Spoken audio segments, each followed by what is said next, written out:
ஒரு ஆணுக்கும் பெண்ணுக்கும் திருமணம் ஆகணும்னா முதல்ல வந்து விசாரிக்கிறோம், எங்கள் மாப்பிள்ளை இருப்பார், எங்கள் பெண் இருக்கும் அப்படின்னு சொல்லிட்டு. அதுக்கப்புறம் நிச்சயதார்த்தம் பண்ணுறாங்க, நிச்சயம் பண்ணுறாங்க அந்த பெண்ணை இவருக்கு தான் அப்படின்னு சொல்லிட்டு.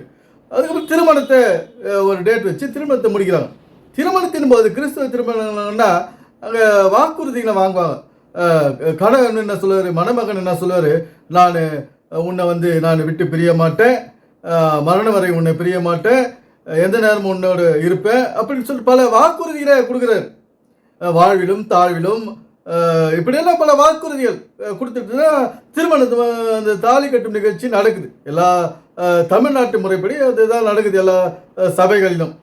இப்படி இந்த திருமணமாகி கணவன் மனைவி ஒன்று சேர்ந்து பிறகு குடும்ப வாழ்க்கையை நடத்துகிறாங்க. அது நம்ம செவ்வனே சிறப்பாக நம்ம அந்த உலக வாழ்க்கையை நம்ம வாழ வேண்டியது நம்முடைய காலத்தின் கட்டாயமாக இருக்குது. அதை நம்ம செஞ்சு தான் ஆகணும். இப்படி இந்த குடும்பங்கள் சில வந்து பிரிந்து போது பாருங்க. அதனுடைய காரணம் என்ன? இந்த கல்யாணமாகும் போது வாழ்விலும் தாழ்விலும் சுகத்திலும் சுகவீனத்திலும் அப்படிலாம் அந்த இடத்துல சொல்லிட்டு அதுக்கப்புறம் என்னாச்சு, இங்கே சண்டை சச்சரவு பிரிவினை. ஏன் இங்கே இதெல்லாம் இப்படி நடக்குதுன்னா, இந்த உலக வாழ்க்கை யாருமே சரியாக எடுத்து சொல்றதில்லை. அப்பா அம்மா கூட ஒரு கைட்டில் பண்ணுறது கிடையாது. கணவன் இப்படி இருக்கணும், மனைவி இப்படி இருக்கணும், அதுக்கு உதாரணமாக அப்பா அம்மா வாழ்ந்து காட்டணும். இப்படி பிள்ளைகளுக்கு உதாரணமாக அப்பா அம்மா தன்னுடைய திருமண வாழ்க்கையை வாழ்ந்து காட்டினாங்க. பிள்ளைகள் பார்ப்பாங்க, பார்த்துட்டு அதே மாதிரி நடப்பாங்க. ஓ, அப்பா இப்படிலாம் செய்தார், குடும்பத்துக்காக பொறுப்பாக இருந்தார், நம்மளெல்லாம் நல்லா படிக்க வச்சார் அப்படின்னு சொல்லிட்டு அவங்க அதெல்லாம் பார்த்து கண்ணால் பார்த்து அந்த பிள்ளைகள் வந்து திருமண வாழ்க்கைக்கு பிறகு அவர்கள் பெரியவராகி குழந்தை பெற்ற பிறகு அந்த வழிகளை பெற்றோரிடம் கட்ட நல்ல பழக்க வழக்கங்களை அவங்க பின்பற்றுவாங்க. இப்படி உலகத்தின் உதாரணமாக வாழ வேண்டியது நாம தான், பெற்றோர்கள் தான். அதுக்கப்புறம் தான் பிள்ளைகள் வந்து அவங்களுடைய சொந்த வாழ்க்கையை நல்ல சிறப்பாக வாழ்கிறதுக்கு வழிவகுக்கும். இதெல்லாம் பாருங்கள், எந்த உலகத்தில் நடக்குது பாருங்கள், எந்த ஊரில் எல்லாமே இங்கே சரியாக நடந்துட்டா, குடும்பம் பிரிகிறதே இல்லையா, சண்டை சச்சரவு வர்றதே இல்லையா? ஏன் அப்படியெல்லாம் இன்றைக்கி இந்த காலகட்டத்தில் சண்டை வருது, சச்சரவு வருது? ஏன்னா இந்த உலக வாழ்க்கை வரைமுறையை யாரும் இந்த வேதத்திலேருந்து பைபிள்லேருந்து யாருமே சொல்கிறது கிடையாது.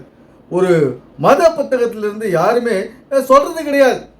ஒரு குடும்பம்னா இப்படி இருக்கணும், அந்த குடும்பத்துக்கு இது தேவை, இது தேவையில்லை அப்படின்றது யாரும் வரையறுத்து சொல்கிறது கிடையாது. அதனால் இந்த மக்கள் என்ன செய்கிற ஜனங்க தான் விருப்பம் போல நடக்கிறது.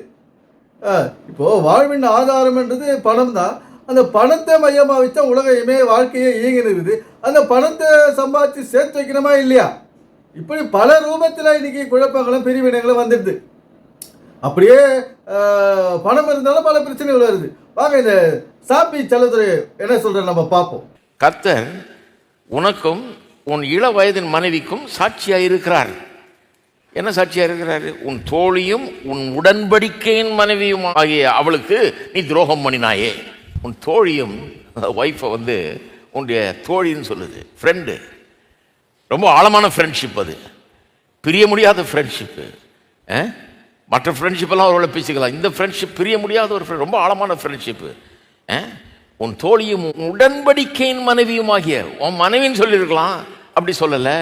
பழைய ஏற்பாட்டு ஜனங்களுக்கு நல்லா வழங்குவது பாருங்கள். உடன்படிக்கையின் மனைவி ரொம்ப சீரியஸான விஷயம். உடன்படிக்கையின் மனைவின்னா என்ன? சில வாக்குறுதிகளை கொடுத்துருக்குறோம், தவற முடியாது, அதை விட்டுற முடியாது, அதை காப்பாற்ற வேண்டும். மனைவியும் காப்பாற்றணும், புருஷனும் காப்பாற்றணும், அதுக்கு உட்பட்டுருக்குறோம். கணவனுக்கும் மனைவிக்கும் ஆண்டவர் சாட்சியாக இருக்காரு. அவர் வேலை அவள் தான், அவர் முடிஞ்சு போச்சு. அவர் வந்து நமக்கு சாட்சியாக இருக்கிறார். அந்த சாட்சியின் வாழ்க்கையை பார்த்து நம்ம வாழணும். இப்போ அப்பா அம்மாவுடைய சாட்சி வாழ்க்கையை பார்த்து பிள்ளைகள் வாழணும். இப்போ கர்த்தருடைய இயேசு கிறிஸ்துடைய சாட்சியின் வாழ்க்கையை பார்த்து நாம் வாழணும். அப்போது ஒரு அந்த வசனத்தில் இருக்கிறார் பாருங்க, உன்னுடைய இள வயது மனைவியும் தோழியுமான. அப்போது மனைவி வந்து தோழியாக அங்கே நம்ம ஹேண்டில் பண்ணணும், நினச்சிக்கணும். அந்த தோழியை இப்போ ஒரு ஃப்ரெண்டுக்கிட்ட சாதாரணமாக சண்டை போட்டுருமோ நம்ம, அப்படி நேக்கா பக்குவமாக பார்த்து நடந்துக்குவோம். அதுபோல் மனைவி கணவனிடம் பார்த்து நடந்துக்கணும், கணவன் மனைவி கிட்ட பக்குவமாக நடந்துக்கணும், அறிவாக நடந்துக்கணும். அதுதான் பைபிள் சொல்லுது. அதுக்கப்புறம் உடன்படிக்கை. இந்த திருமணம் என்பது உடன்படிக்கையா பாருங்க. கணவன் மனைவி உடன்படிக்கையான ஒரு வாழ்க்கையை வாழணுமா, விட்டு கொடுக்குற வாழ்க்கை, உதவி செய்கிற வாழ்க்கை. நம்ம அதிகமாக ஆண் அதிகமாக சம்பாரிச்சா பெண்ணுக்கு கொடுக்கணும், பெண் அதிகமாக சம்பாரிச்சா ஆணுக்கு கொடுக்கணும். நாம் பெண்ணு சொல்லக்கூடாது. நான் அதிகமாக சம்பாதிக்கிறேன் பாரு, நீ குறைவாக சம்பாதிக்கிற பாரு சொல்லக்கூடாது. அந்த மனநிலையிலே வரவே கூடாது. நம்முடைய குடும்பத்திற்கோ நம்முடைய பிள்ளைகளுக்கு எதிர்காலத்துக்கோ என்ன செய்ய வேண்டுமோ அதை தான் நம்ம செய்யணும். அது உடன்படிக்கை. கணவன் மனைவி என்பது உடன்படிக்கை. இந்த உடன்படிக்கை எது சம்பந்தப்பட்டது? உடல் சம்பந்தப்பட்டது. இந்த உடல் ஆரோக்கியமாக இருந்தால் தான் நம்ம ஓடி உழைக்க முடியும். குடும்பத்துக்காகவும் பிள்ளைகளுக்காகவும் நம்முடைய வேற பிள்ளைகளுக்காகவும் உழைக்கணும். நம்ம பிள்ளைகளை பார்த்துட்டு நான் கல்யாணம் பண்ணிட்டு நம்ம போயிட்டு அது அவள் தான் நம்மளுக்கு முடிஞ்சு போச்சுன்னு கிடையாது. நம்முடைய பேர பிள்ளைகளை நம்ம உருவாக்க வேண்டிய காலகட்டத்தில் இருக்கிறோம் இப்போ. ஏன்னா எல்லோரும் வேலைக்கு போக வேண்டிய ஒரு நிர்பந்தத்தில் இருக்கிறோம். யாரும் வீட்டில் சும்மா உட்காந்துக்க முடியாது. இன்னைக்கு பல தேவைகள் இருக்குது, பண தேவைகள் இருக்குது, பண பற்றாக்குறைகள் இருக்குது, கடனில் வாழ்ந்துக்கிறோம். ஒரு இப்படியெல்லாம் வந்து நம்ம யாரும் சும்மா இருக்க முடியாது. அவங்கவுங்க ஓடி பணம் சம்பாதிக்கணும். அதுக்கு ஒருத்தர் உதவியாக இருக்கணும். இது உடன்படிக்கை. இந்த வேலை சரியாக நடக்குதா?